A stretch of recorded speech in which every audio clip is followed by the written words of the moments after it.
आता विधानसभेचे वारे कसे वाहतात त्या संदर्भातल्या टॉप 9 बातम्या।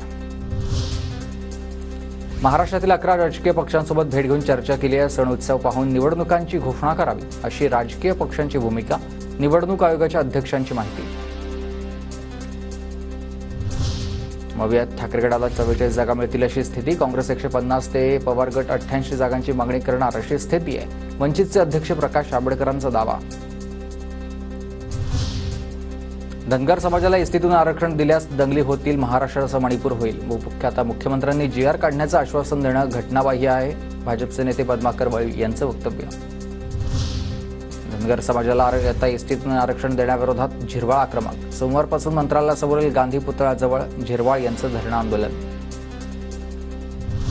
देवटा आमदार म्हणत सुनील टिंगरेंचा शरद पवारांकडून समाचार, तू सोडून गेला ठीक, निवडणुकीत जनता तुझा बंदोबस्त करेल। वडगाव शेरीतून पवारांचा टिंगरेंना इशारा।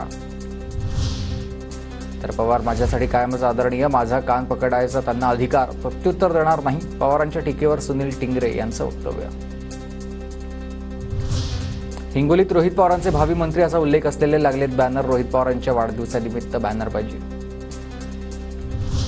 रासप नेते महादेव जानकरांचा माहितीला इशारा। रासपची माहितीकडे 35 ते 40 जागांची मागणी। सन्मानपूर्वक जागा न मिळाल्यास 288 जागांवर लढणार, जानकरांची भूमिका। विधानसभा निवडणुकीसाठी भाजप ओबीसी मतांची बोट बांधणार आहे। तर महिनाभर विविध कार्यक्रमांच्या माध्यमातून मतांची बोट बांधणार। ओबीसी सेलच्या पदाधिकाऱ्यांना भूपेंद्र यादव यांचे आदेश।